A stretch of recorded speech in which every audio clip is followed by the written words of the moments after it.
El tema que vamos a estar tratando en esta tarde es un tema que el apóstol Pedro seguramente tenía fresco en su mente conforme escribía estos dos versículos que vamos a estudiar hoy.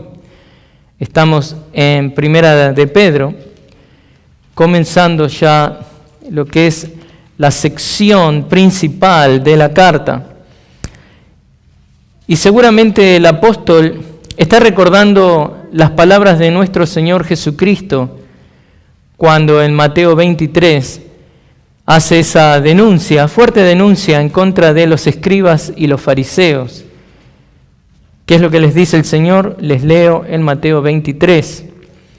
Entonces Jesús habló a la muchedumbre y a sus discípulos. Los escribas y los fariseos se han sentado en la cátedra de Moisés, de modo que hagan y observen todo lo que les digan, pero no hagan conforme a sus obras, porque ellos dicen y no hacen, atan cargas pesadas y difíciles de llevar y las ponen sobre las espaldas de los hombres, pero ellos ni con un dedo quieren moverlas. Palabras del Señor, con Pedro allí presente, hablando del tema que vamos a ver hoy. Un buen testimonio. Podemos ser religiosos profesionales, pero falsos e hipócritas en lo que respecta a nuestro estilo de vida.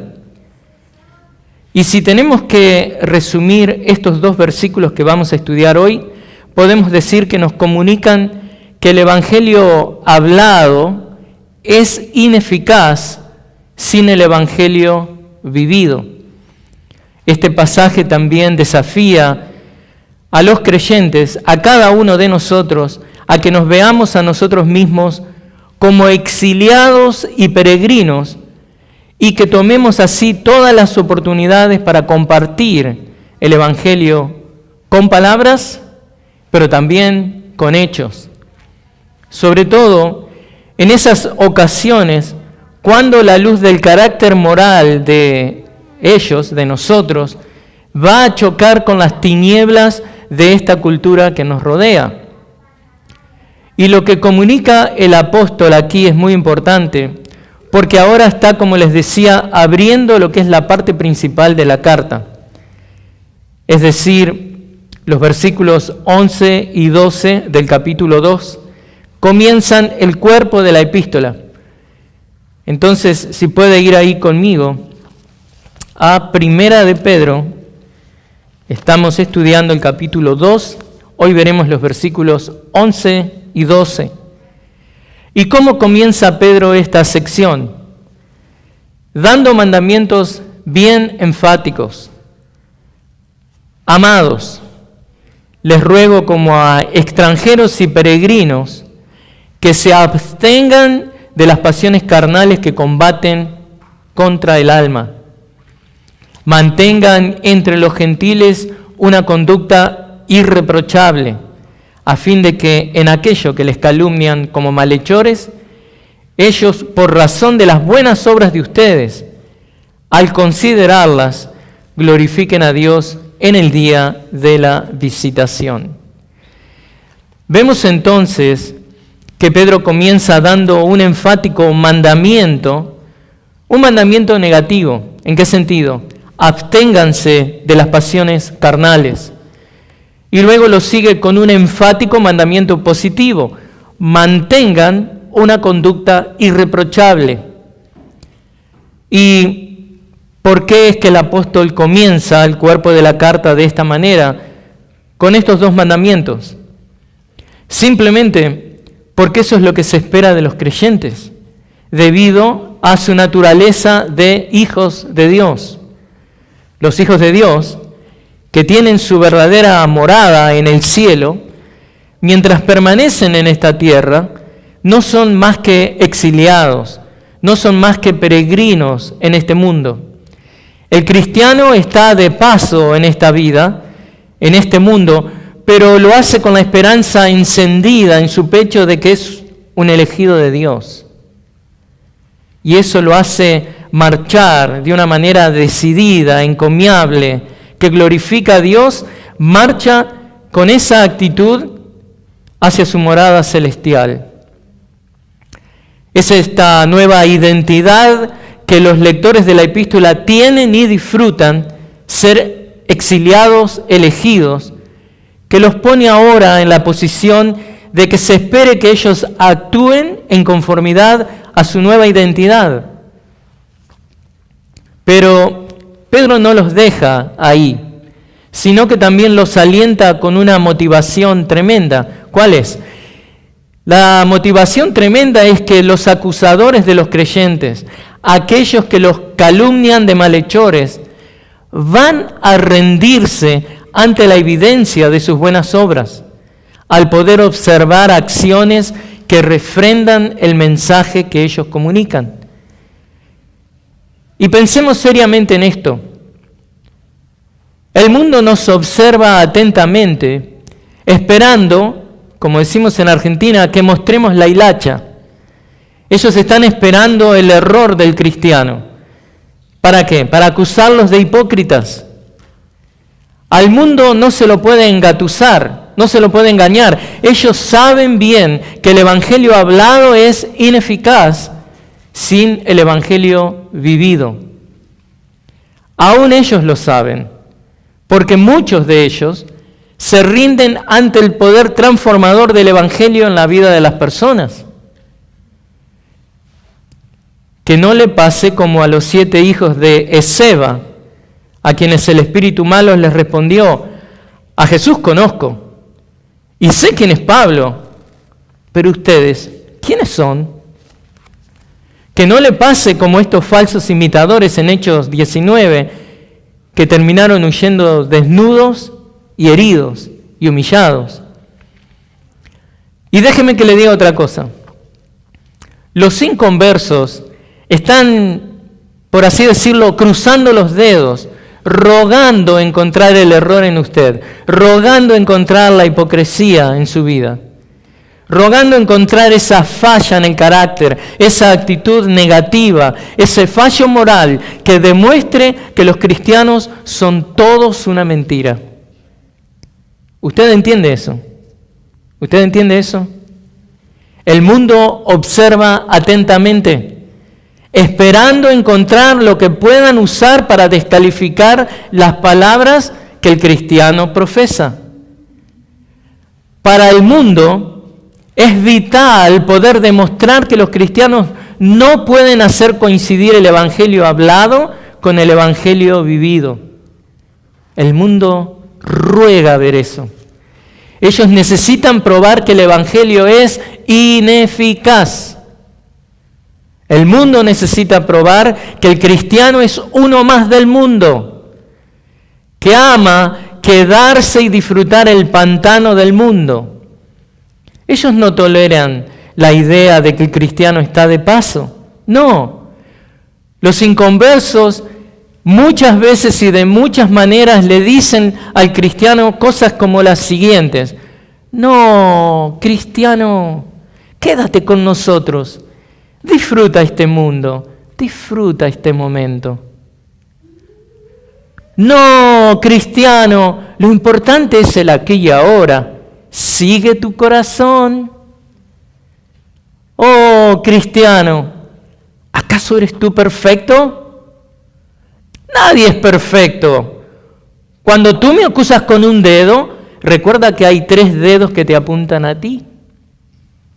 Oh, cristiano, ¿acaso la Biblia no dice no juzgues para que no seas juzgado? Relájate, seguidor de Jesús, y tómate una cerveza conmigo. Después de todo, todos somos hijos de Dios, ¿no es cierto? Y es muchas veces en ese momento que el cristiano que ha hecho una burla de su testimonio es forzado a callar avergonzado de su falta de coherencia. Porque lo que confiesa con la boca, lo deshace con sus pies. Lo que proclama, luego lo derrama. Las virtudes de aquel que lo llamó de las tinieblas a su luz admirable son apagadas por las lúgubres decisiones de su propia vida. Son apagadas por las acciones que él ejecuta que niegan y contradicen lo que sus palabras profesan. Es en ese punto que el cristiano pierde su gusto, ha perdido la sal en su testimonio. Es en ese punto que el cristiano ha apagado la luz de su lámpara y en vez de ponerla encendida en lo alto, ¿qué es lo que hace? Ha revoleado la lámpara, rompiéndola en pedazos contra la roca en la que debía haberla expuesto para exhibir esa luz del Evangelio. Es muy triste, es muy penoso y es totalmente innecesario. Hermanos, el Evangelio hablado es ineficaz sin el Evangelio que es vivido. No haga de Cristo una burla, ni tampoco se ridiculice usted mismo. Por eso, Pedro les da las pautas para que la proclamación y la exhibición del Evangelio coincidan. En estos 2 versículos, Pedro nos comunica 3 cosas muy importantes acerca de cómo mantener un buen testimonio delante del mundo. En primer lugar, les exhorta a cómo debe influir en la vida del creyente esa nueva identidad que tienen de ser elegidos, exiliados. En segundo lugar, les persuade de cómo deben responder estos creyentes cuando se les acusa falsamente de haber obrado mal. Y una tercera cosa que nos enseñan estos 2 versículos es que alienta al creyente mostrándoles cómo Dios puede utilizar los ataques contra ellos con un fin evangelístico o evangelizador. Así que, por eso he titulado este mensaje, Las 2 caras del buen testimonio. Y vamos a ver 2 puntos. Es como una moneda que tiene los 2 lados son verdaderos de la moneda, pero en lo que tiene que ver con el testimonio que usted da delante del mundo, no espere a revolear la moneda para ver si justo los agarran un día, a ver, que sea el día que estoy bien, que estoy caminando en obediencia, porque no vaya a ser que revoleé ese día la moneda y cayó y estoy en la carne. Hermanos, tiene que haber una consistencia en la manera en la que vivimos. Y Pedro nos dice aquí, mostrándonos estas 2 caras del buen testimonio, él nos da 2 puntos. El punto 1 es cómo no vivir como exiliados. Y el punto número 2 es cómo sí vivir como exiliados. Entonces, empecemos viendo lo que es este enfático mandamiento negativo que el apóstol Pedro nos da, porque en la introducción misma de la carta, que va desde el 1:1 al 2:10, Pedro ha detallado y ha descrito lo que es la identidad de estos creyentes. Por lo tanto, ¿ahora qué hace? Procede a comunicar cómo deben vivir consistentemente con esa nueva identidad que tienen. Entonces, veamos juntos el primer punto. ¿Cómo no vivir como exiliados? Y es el versículo 11. Amados, les ruego como a extranjeros y peregrinos que se abstengan de las pasiones carnales que combaten contra el alma. Esta es una de las caras de la moneda del buen testimonio. Vemos que los creyentes deben luchar, hacer guerra contra los deseos pecaminosos que quieren destruir esa nueva identidad que tienen en Cristo, dada por Dios. Y Pedro ahora hace un quiebre en su carta, se dirige, como verán, a los amados, dado que está por pasar de los indicativos. ¿Quiénes son estos amados? Ahora va a pasar a los imperativos, lo que estos amados tienen que hacer debido a su nueva naturaleza. Porque como dice Proverbios 16, 23 y 24, ¿no? Pedro les dice amados antes de darle los mandamientos porque él está ejercitando ¿qué? Lo que ha aprendido de Proverbios. Ponerle un poco de dulzura a ese mandamiento. Preparar el corazón, los oídos de aquellos que van a escuchar. Y no hay nada mejor que agregarle dulzura a las palabras cuando debemos hablar algo serio. Y Proverbios 16, 23, 24 dice esto: el corazón del sabio enseña a su boca y añade persuasión a sus labios. Panal de miel son las palabras agradables, dulces al alma y salud para los huesos. O como dice Pablo en Efesios 4:15, al hablar la verdad en amor, creceremos en todos los aspectos en aquel que es la cabeza, es decir, Cristo. Hablamos la verdad con amor, hablamos la verdad para edificación. Y esa es la idea de Pedro. Alentar amorosamente con mandamientos que les aseguran a estos creyentes que van a estar viviendo conforme a su identidad con Cristo. Pedro les dice, amados, buscando enfatizar el mandamiento que sigue, y les escribe apelando a ellos como a extranjeros y peregrinos, que esto en un sentido tiene alusiones a Génesis 23:4, cuando Abraham se identifica como tal, como un extranjero, como un peregrino delante de los hititas, pidiéndoles que le permitan sepultar a Sara en su tierra. Él les dice así: yo soy extranjero y peregrino entre ustedes. Denme en propiedad una sepultura entre ustedes para que pueda sepultar a mi difunta y separarla de delante de mí. Él reconocía que él era un extranjero y un peregrino. Y Pedro usa estos términos usados por Abraham mismo para comunicarle a sus lectores que ellos en primer lugar son ciudadanos de la nación santa de Dios, lo que vimos en los mensajes anteriores, y luego, en segundo lugar, son ciudadanos de la ciudad y la sociedad en la que viven físicamente. Y tal como Abraham, eran elegidos por Dios, llamados a vivir como extranjeros y como peregrinos en esta tierra. Por eso Pedro les exhorta con el mandamiento: amados, extranjeros y peregrinos, les ruego que se abstengan. Este es un mandamiento enfático de parte del apóstol. ¿Por qué el apóstol hace esto? Porque esto es un asunto de vida o muerte. El mandamiento, el consejo que les está por dar es un asunto de vida o muerte, porque las pasiones carnales matan. Las pasiones carnales combaten contra el alma. Pedro las describe como pasiones carnales porque apunta a señalar que esas son pasiones consistentes con el viejo estilo de vida, con la vieja naturaleza de estos lectores. Estas pasiones carnales son consistentes con quienes éramos antes de haber sido regenerados por Cristo. Y dado que ellos han nacido de nuevo, lo mismo que nosotros, hemos muerto a ese estilo de vida. Y por ende, tanto ellos como nosotros debemos también abandonar toda actividad pecaminosa que estaba emparentada con la vieja manera de vivir. Y ¿saben por qué Pedro les ordena a actuar conforme a su nueva naturaleza? Es simple. Pedro sabe que hay una guerra que está tomando lugar en el alma de los cristianos. No importa cuántos años de creyente usted tenga.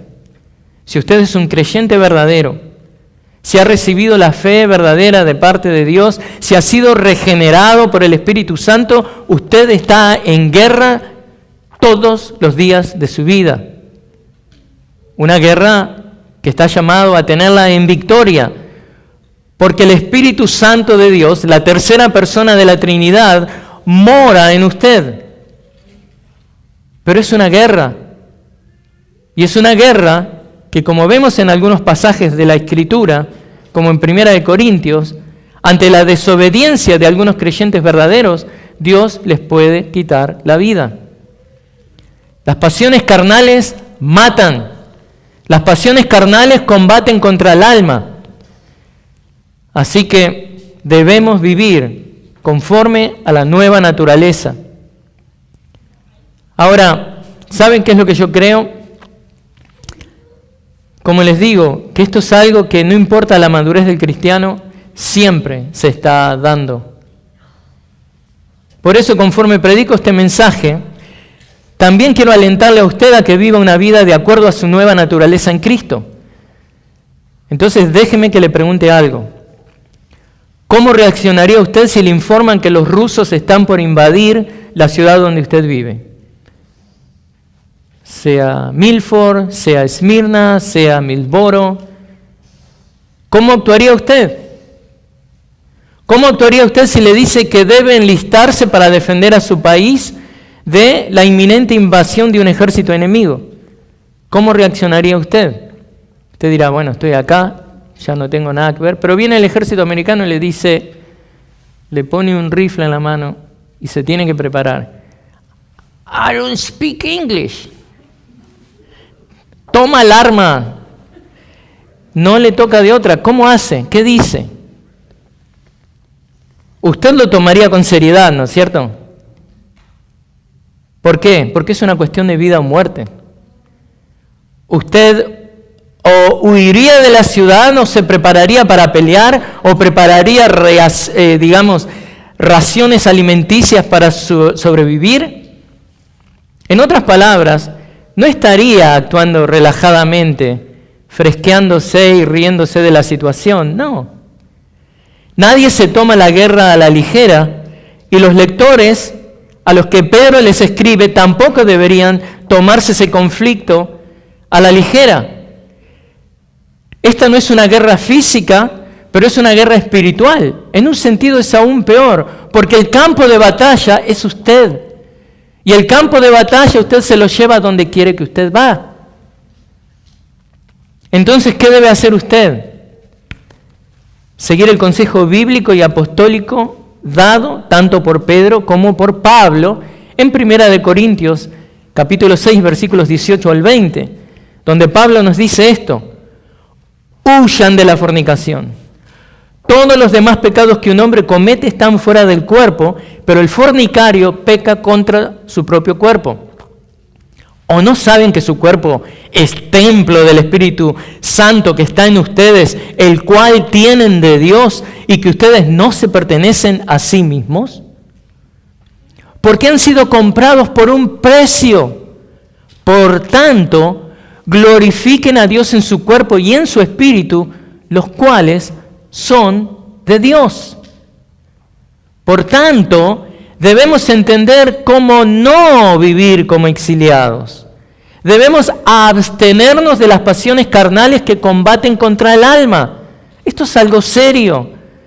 Y al mismo tiempo tenemos que hacer esto en nuestro interior. Al mismo tiempo que libramos esta guerra interna contra nuestro propio pecado, esa actitud piadosa y obediente a Dios debe reflejarse en el exterior, en la manera en la que vivimos, manteniendo una conducta irreprochable.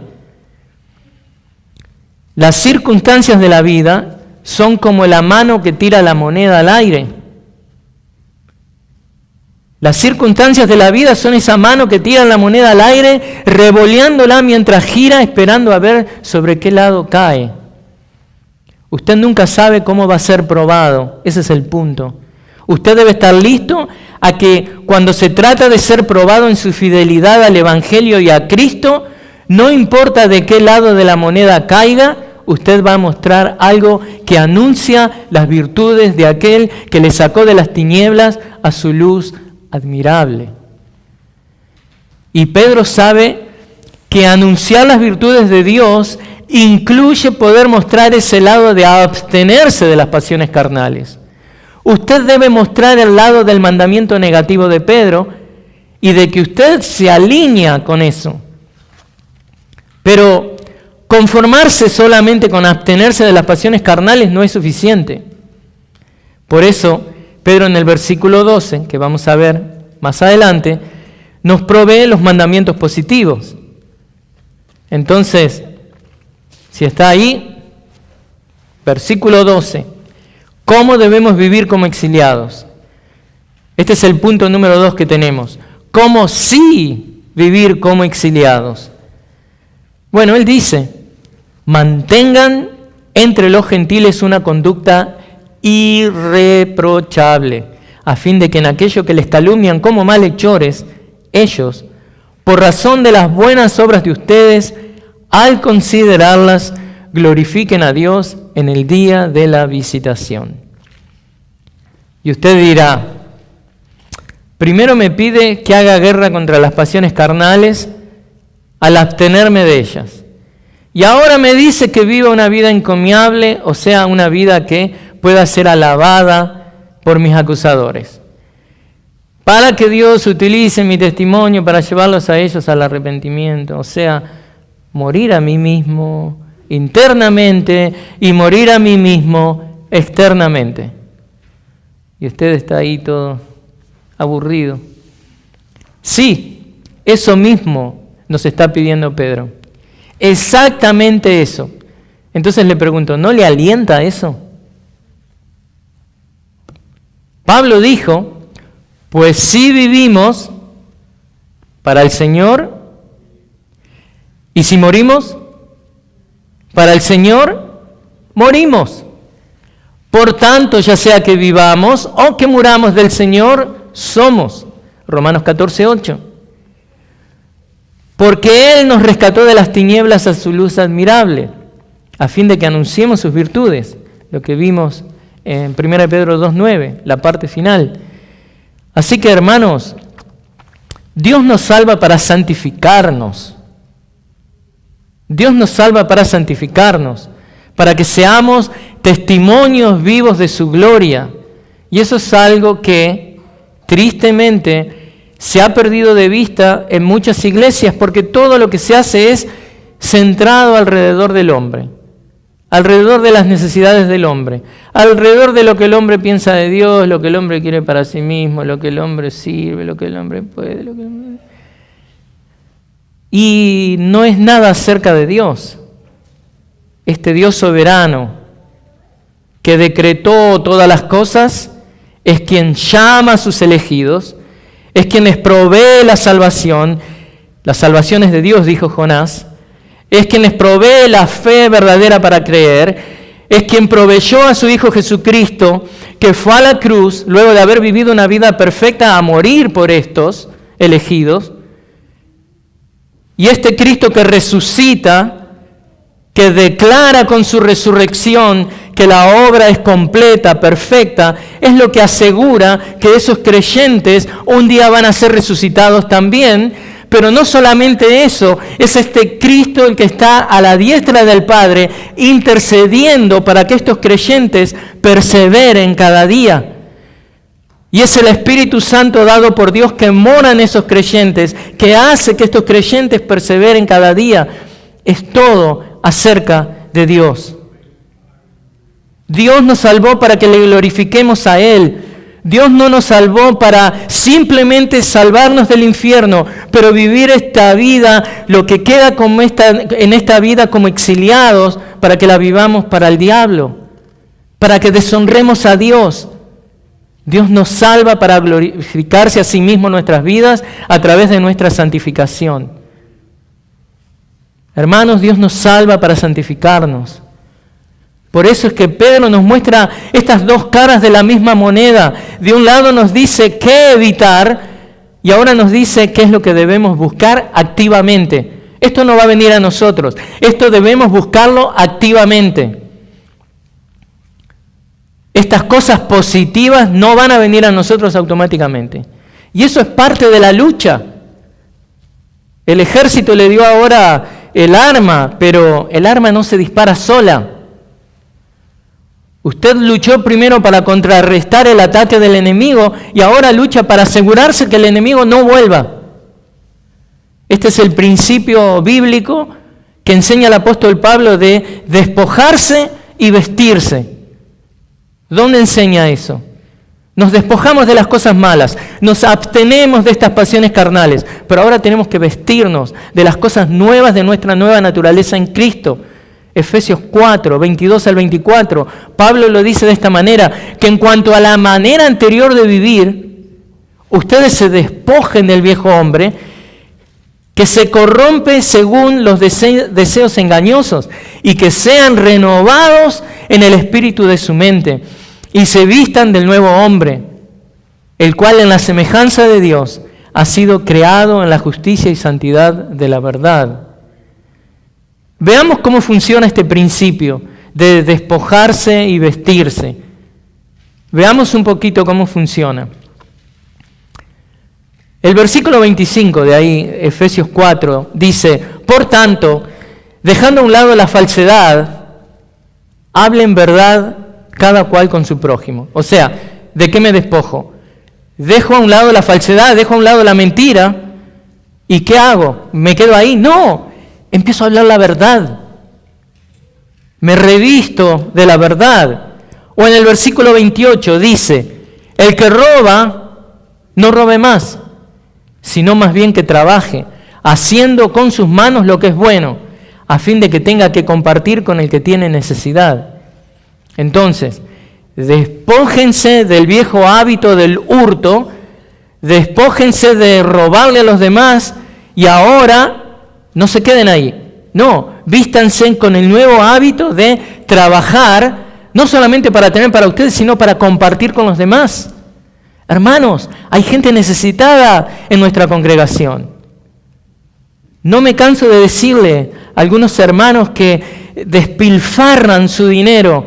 Mira alrededor tuyo, vas a ver madres solteras que puedes ayudar. No necesitas decirle, toma $50. Mándale un cheque que no tenga nombre, mándale un money order. Porque trabajas no solamente para tener el mejor iPhone, lo mejor que quieres tener, sino también para dar a los demás. Entendamos cuál es la dinámica bíblica de la economía del cristiano. Entonces, dejamos de hurtar, empezamos a trabajar para dar también. Y eso tiene que ver con las obligaciones que tenemos con la iglesia local, con este ministerio hispano también. Necesitamos que usted crezca en su responsabilidad financiera, porque las cosas no se pagan solas. Pero aparte de eso, ¿dónde está su corazón delante de Dios? ¿Dónde está su corazón que no puede dar con alegría, involucrarse con gozo en lo que Dios está haciendo temporalmente en esta parte de la eternidad? Pero bueno, como les digo, y estamos viendo en este pasaje, Pedro nos muestra dos caras de la misma moneda. De un lado nos dice qué evitar y ahora nos dice qué es lo que debemos buscar activamente. ¿Qué es lo que debemos buscar activamente? Bueno, mantener una conducta irreprochable entre los gentiles o mantener una conducta irreprochable entre los inconversos. Entonces, para expresar honorable, veamos esa palabra. Pedro usa una palabra en griego que podría traducirse como bueno. Y esto habla de una conducta que cumple altos estándares o lo que son expectativas de una apariencia determinada. Pero no una apariencia falsa solamente por el tema de decir, vamos a aparentar. No, este es el estándar. Acá tenemos que estar como cristianos y Dios nos quiere ver haciendo eso. Ahora, vivir virtuosamente como exiliados de Dios, que es de lo que estamos hablando, es requerido de aquellos que son identificados en el grupo que está opuesto a los gentiles, o esos que son identificados con el grupo que es opuesto a los inconversos. Y en este caso, Pedro está usando la palabra gentiles ahí, para describir a qué, a inconversos, en obvio contraste a los elegidos de Dios. O sea, es bueno para el hombre inconverso cuando con su buen carácter moral reconoce al Dios que le creó. Gloria a Dios por aquellas personas de buena moral en la sociedad. Pero todos sabemos que aún aquellos que viven intachablemente no lo hacen para la gloria de Dios. ¿Usted entiende eso? Puede haber una persona que done $3 millones, que visite los orfanatos todas las semanas, no lo hace para la gloria de Dios, lo hace para su propia vana gloria, o lo hace porque decide que es lo que le da placer, o lo que cree que es bueno, pero está divorciado de tener una relación real con Dios, que pueda decir en buena conciencia, como debería todo cristiano, digamos en el espíritu de 1 Corintios 10:31, que todo lo que hacemos, comer, beber, todo, lo hacemos para la gloria de Dios. Pero esta gente que vive intachablemente no lo hace para la gloria de Dios y tampoco lo hacen en el poder de Dios. Van a hacer cosas hasta que les dé, como dice el dicho, hasta que les da el cuero. Hasta ahí van, hasta la fuerza que tienen. Pero nosotros estamos llamados a vivir para la gloria de Dios y tener esta conducta intachable aun cuando parece que lo que se nos pide es imposible, porque muchas veces es imposible en nuestras fuerzas. Por eso dependemos de Dios. Los hijos de Dios deben esforzarse por someterse a Dios para que vivan vidas agradables a Él y que sean de testimonio para los inconversos. Entonces, ¿qué es lo que pasa? La moralidad del cristiano está anclada en la persona de Cristo. ¿Ven qué diferencia, qué gran diferencia? La buena moralidad del inconverso es un simple reflejo de la bondad con la que Dios bendice a la humanidad en su gracia común. Pero la moralidad del cristiano es el fruto de su salvación, un fruto de su vida espiritual, de esta nueva esencia que es una nueva criatura en Cristo. 2 Corintios 5:17.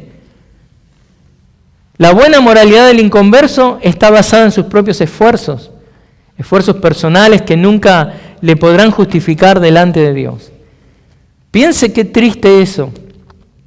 Por eso, que no le vendan gato por liebre. Si usted ve una persona de buena moral, no dude de compartir el Evangelio, porque la buena moral de esa persona no lo justifica delante de Dios. Hay una sola cosa que justifica a una persona de buena moral delante de Dios, y esa es la justicia de Cristo. Todos hemos pecado, dice Romanos. Ahora, el cristiano que vive como un peregrino para glorificar a Dios, haciendo buenas obras para que los inconversos lo vean, está glorificando a Dios y haciéndolo en el poder de Dios. Y miren lo que dice Pedro ahí, dice que esas buenas obras, al considerarlas, glorifiquen a Dios. Y para que esto sea posible, hermanos, los cristianos deben tanto abstenerse de las pasiones carnales como mantener una conducta irreprochable. Así que esta es la moneda del buen testimonio. Esta moneda del buen testimonio es aceptada en todo el mundo. Es una moneda que glorifica a Dios al mismo tiempo que bendice a los hombres. Pero antes de cerrar esta sección, quiero que veamos un poco el asunto de las buenas obras. Porque quiero estar claro de que usted se lleva eso a su casa claramente. Los cristianos no negamos la importancia de las buenas obras, pero como dije antes, son el fruto de una vida de salvación.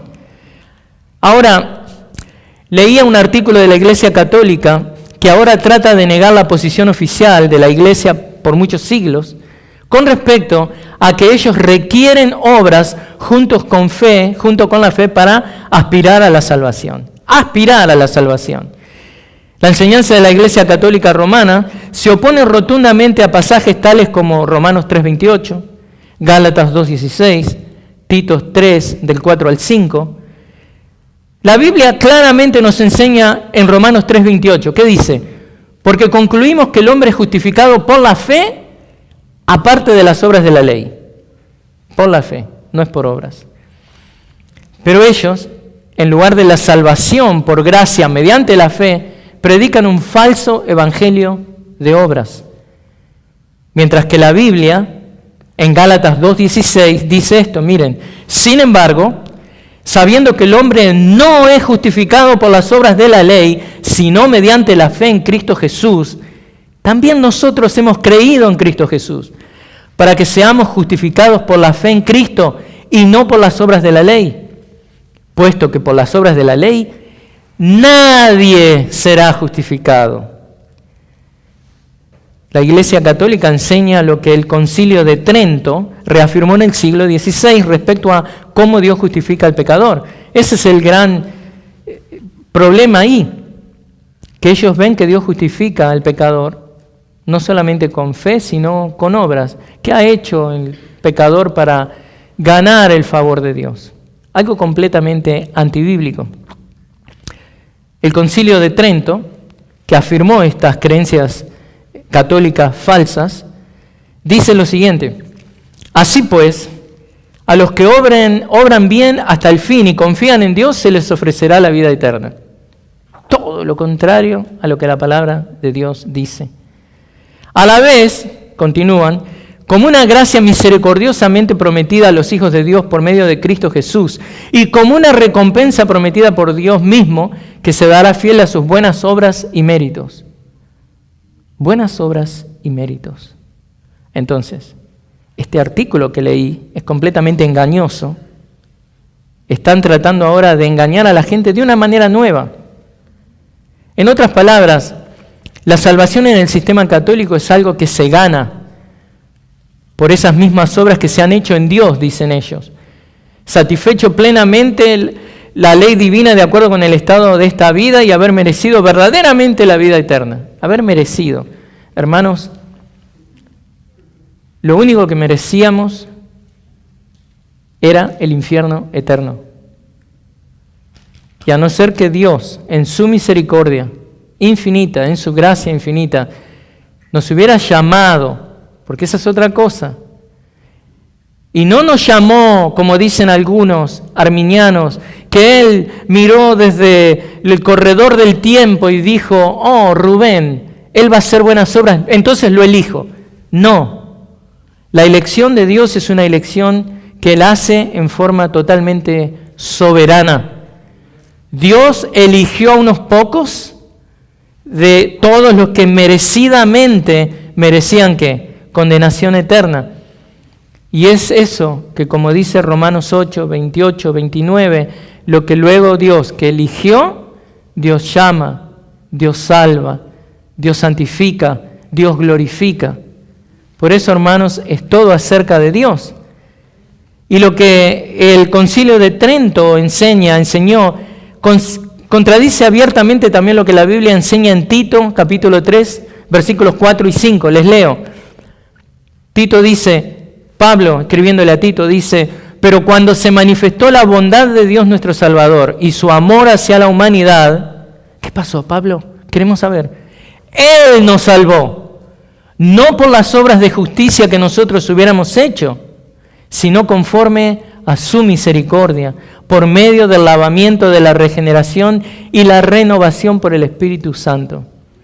La salvación no solamente es de Dios, la salvación es trinitaria, porque la salvación refleja al Dios de la salvación. Dios Padre elige, Dios el Hijo es quien dio su vida por nosotros, es quien nos justifica delante de Dios Padre. Dios Espíritu Santo es quien reside en nosotros, asegurándonos de que somos llevados a ese destino eterno.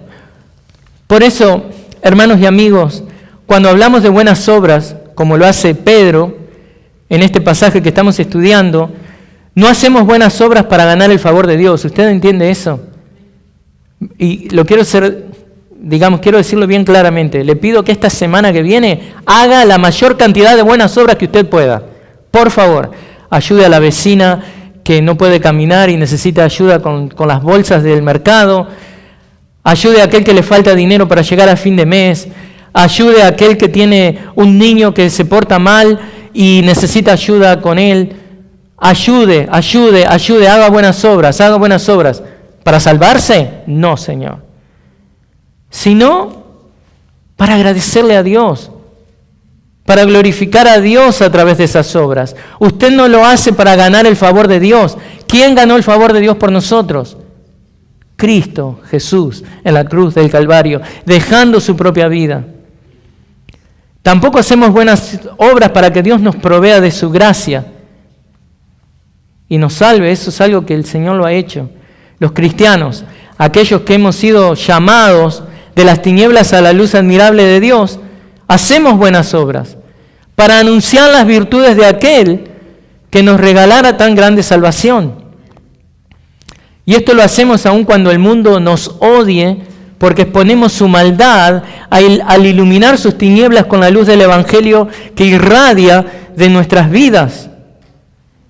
Fíjense que parecería que la respuesta del mundo a nuestra conducta esta conducta irreprochable que Dios nos pide, esta conducta del mundo, esta reacción del mundo es irracional. ¿Por qué? Nos debemos preguntar, ¿es verdaderamente irracional? ¿O es simplemente la reacción normal de alguien que está obnubilado con su propio pecado? Recordemos, el pecado nos hace estúpidos, el pecado nos hace necios. ¿Recuerdan la reacción de los hombres en Sodoma y Gomorra cuando Lot trató de proteger a los ángeles? Génesis 19:9. «Hazte a un lado», dijeron ellos.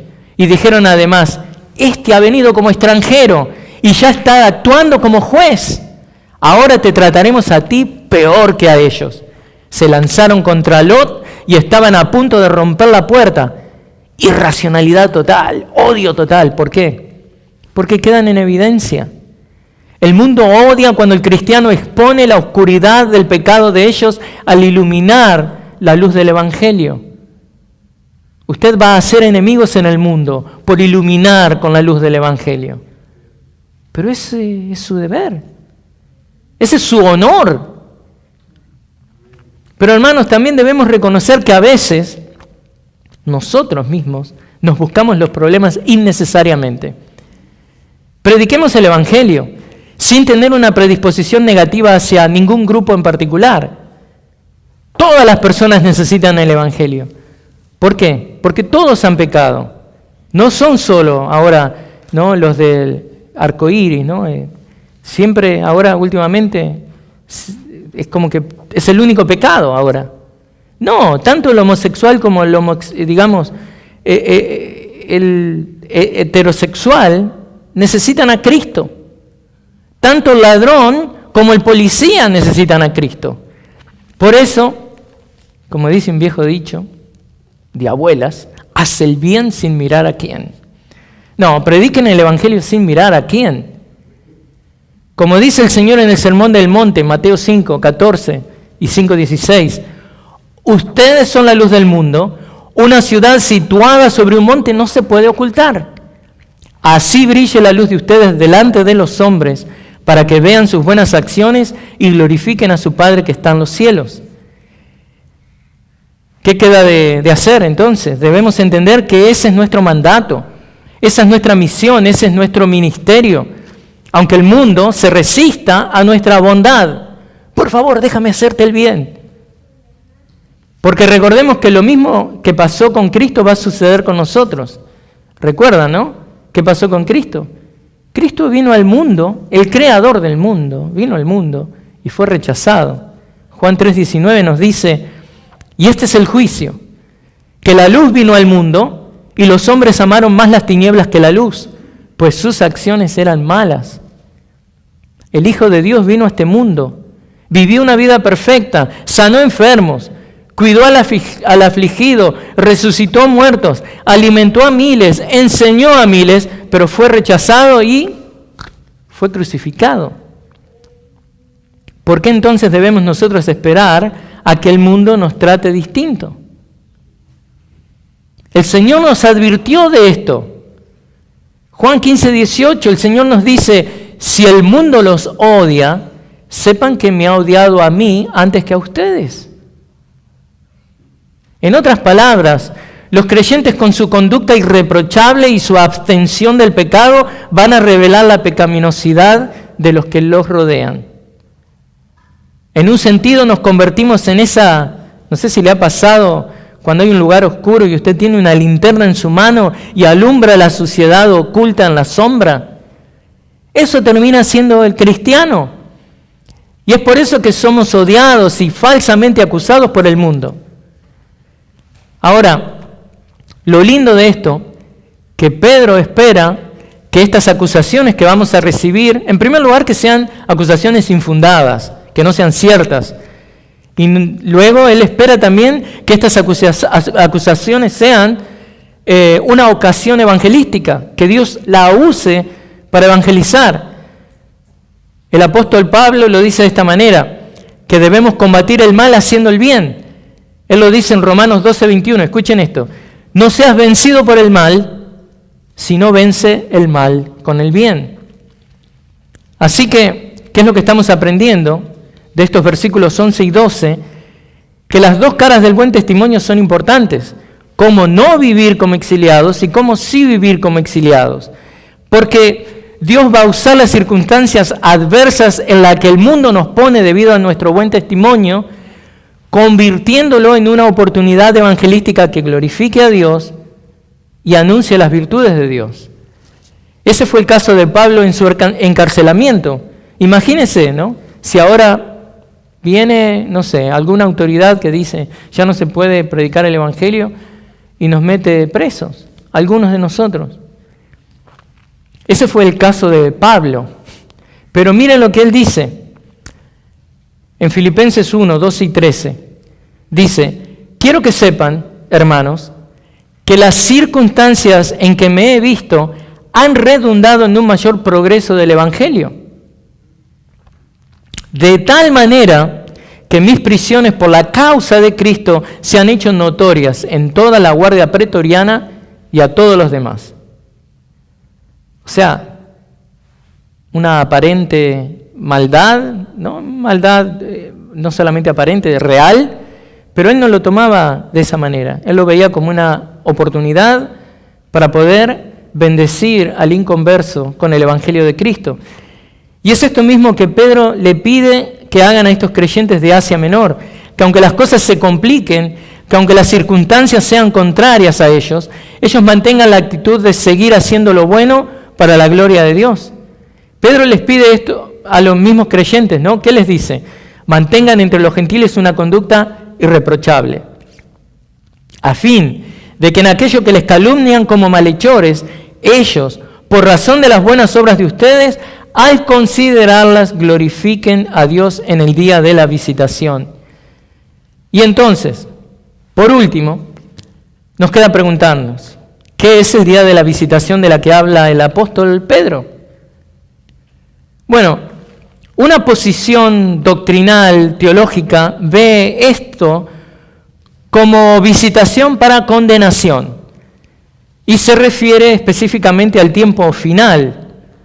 Es algo más bien escatológico. En el juicio final, los inconversos que persiguieron a los creyentes van a ser juzgados y obligados a reconocer que estaban equivocados con respecto a los creyentes, que estas acusaciones eran falsas. Bueno, esa es una interpretación. La otra interpretación es que es una visitación para bendición y es la opción por la que yo me inclino. Y les explico por qué me inclino por eso. En primer lugar, porque las palabras de Pedro se hacen eco de las palabras del Señor en Lucas 19:44, cuando Lucas registra las palabras del Señor ahí.